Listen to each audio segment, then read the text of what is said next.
जय माता रानी की दोस्तों। आप सभी को नवरात्रि की ढेर सारी शुभकामनाएं।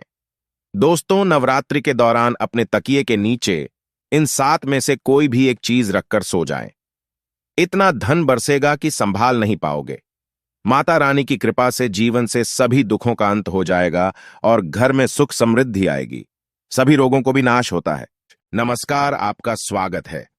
दोस्तों, वास्तुशास्त्र के अनुसार हमारे घर में मौजूद कुछ साधारण सी चीजों में इतनी अधिक सकारात्मक ऊर्जा होती है कि यदि इन चीजों को तकिए के नीचे रखकर सोते हैं तो इसके आपको इतने अधिक शुभ परिणाम प्राप्त हो सकते हैं जिसकी आप कल्पना भी नहीं कर सकते। ये चीजें आपके जीवन की कई परेशानियों का अंत भी करने में समर्थ होती है। दोस्तों, जीवन में हमें कई बार अनहोनी घटनाओं और असफलताओं का सामना करना पड़ता है जिसकी हमें कोई उम्मीद नहीं होती है। हमें लगता है कि हमारा भाग्य ही खराब है। अनेकों प्रयत्न करने पर भी हमें निराशा ही हाथ लगती है। इतना ही नहीं, लगातार पूजा पाठ करने पर भी हमें मुश्किलों का सामना करना पड़ता है।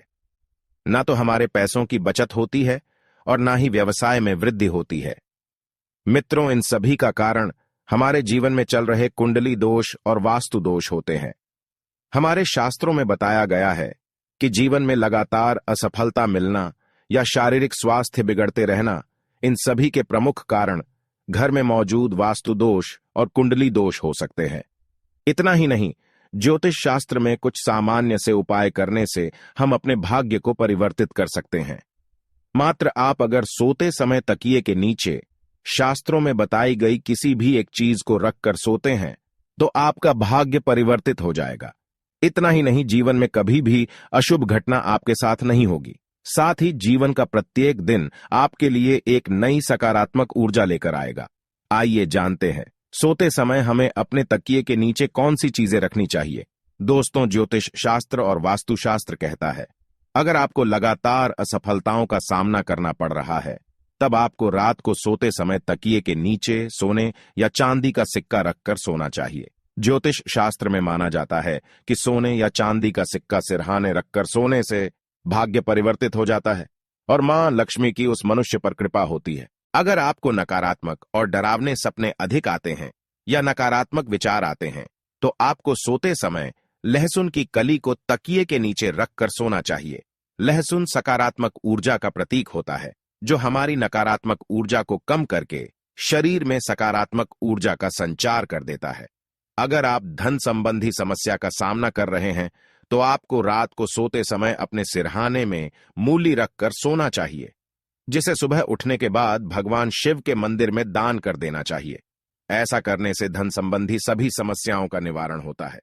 साथ ही राहु, केतु और शनि ग्रह का प्रभाव भी कम होता है।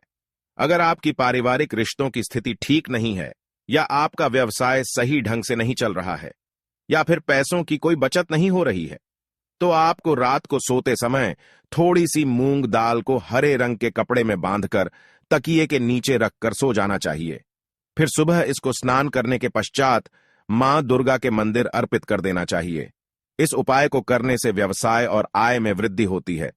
दोस्तों, अगर आपके मन में किसी प्रकार का वहम हो अथवा आपको किसी बुरी शक्ति से अकारण ही डर लग रहा है या आपको अचानक ही मृत्यु का भय सताने लगा है तो आपको सोने से पहले एक बार हनुमान चालीसा का पाठ अवश्य करना चाहिए और हनुमान चालीसा को अपने सिरहाने रखकर सोना चाहिए।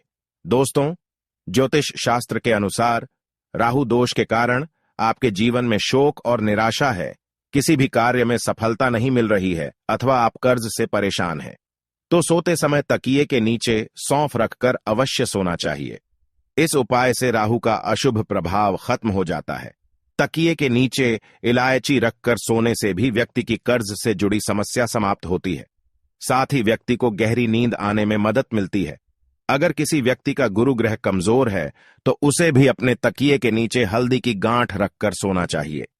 यदि गुरु मजबूत होगा तो नौकरी और व्यापार में काफी तरक्की मिलती है। दोस्तों, अगर सूर्य कुंडली में मजबूत हो तो व्यक्ति को हर कार्य में यश प्राप्त होता है। इसीलिए सूर्य को मजबूत करने के लिए आप तांबे के बर्तन में पानी भरकर बेड के नीचे अवश्य रखें और सुबह उठने के पश्चात उस जल को ग्रहण करें। इससे आपका स्वास्थ्य भी ठीक रहेगा और कार्यों में सफलता भी मिलती है। इसके अलावा अगर आप अधिक शुभ परिणाम प्राप्त करना चाहते हैं तो तकिए के नीचे लाल चंदन रखकर सो जाएं। इससे आपको सूर्य देव की कृपा प्राप्त होगी और आपका कोई भी कार्य निष्फल नहीं होगा। यदि पति पत्नी के बीच बार बार वाद विवाद होता है, रिश्ते में खट्टास है, दोनों के बीच किसी भी बात पर एक राय नहीं बन रही है, तो इसके लिए आप ज्योतिष शास्त्र में बताया गया महत्वपूर्ण उपाय कर सकते हैं। आप सोते समय अपने तकिए के नीचे थोड़ा सिंदूर अवश्य रखें और अगले दिन यह सिंदूर हनुमान जी के चरणों में अर्पित करें। इससे घर से क्लेश दूर होता है और पति पत्नी के जीवन में सुख शांति बनी रहती है। दोस्तों, मोर पंख को भी शास्त्रों में एक चमत्कारिक यंत्र माना गया है। इसे घर में रखने मात्र से आर्थिक संकटों से मुक्ति मिलती है। लेकिन अगर आप सोते समय अपने तकिए के नीचे एक मोर पंख रखकर सोते हैं, तो आपको इसके कई गुना अधिक लाभ प्राप्त होंगे। आपके जीवन में धन का आगमन होगा और धन से जुड़ी सभी समस्याएं धीरे धीरे समाप्त होने लगेंगी। आप रोज अपने तकिए के नीचे मोर पंख रखकर सो जाए और सुबह उठने के बाद उसके दर्शन अवश्य करें। इससे भाग्य आपका साथ देता है। हिंदू धर्म में तुलसी के पत्तों को सबसे अधिक पवित्र माना जाता है। ये धार्मिक और आध्यात्मिक दोनों तरह से हमारे लिए लाभकारी ही होते हैं। ज्योतिष के अनुसार अगर आप सोते समय तकिए के नीचे तुलसी के पत्ते रखकर सोते हैं, तो आपको धन की प्राप्ति हो सकती है। साथ ही आपके जीवन में सकारात्मकता बनी रहेगी और नकारात्मक ऊर्जा आपके आसपास भी नहीं भटकेगी। लेकिन ध्यान रहे, रात्रि के समय तुलसी के पत्ते ना तोड़े। आप सुबह उठकर तुलसी के पत्ते तोड़कर रखें। तुलसी के पत्तों को इस्तेमाल के बाद फेंकना नहीं चाहिए। इसे आप मिट्टी में दबा दें अथवा जल में प्रवाहित कर दें। दोस्तों, सोते समय अगर आप तकिए के नीचे 1 रुपये का सिक्का रखकर सोते हैं, तो आपको मां लक्ष्मी की कृपा प्राप्त हो सकती है। आप रोज अपने तकिए के नीचे 1 रुपये का एक सिक्का रखें और सुबह उठने के बाद वह सिक्का किसी गरीब व्यक्ति को दान में दे। ऐसा आप 15 दिनों तक करें। इससे धीरे धीरे आपकी धन से जुड़ी समस्या समाप्त हो जाएगी और आपके धन में बढ़ोतरी होगी। रविवार के दिन सोते समय एक गिलास में दूध लें और इसे सिरहाने रखकर सो जाएं। सुबह उठकर नहा धोकर उस दूध को किसी बबूल के पेड़ की जड़ में डाल दें। इससे धन संबंधी समस्याएं दूर होंगी। तो दोस्तों, इस प्रकार से आप सोते समय अपने तकिए के नीचे आवश्यकता के अनुसार इन चीजों को रख सकते हैं और मां लक्ष्मी की कृपा प्राप्त कर सकते हैं। उम्मीद है आपको यह जानकारी अच्छी लगी होगी। वीडियो को लाइक जरूर करें और कमेंट में जय श्री कृष्ण और जय मां लक्ष्मी जरूर लिखें। साथ ही चैनल को सब्सक्राइब करना न भूलें। आप सभी का धन्यवाद।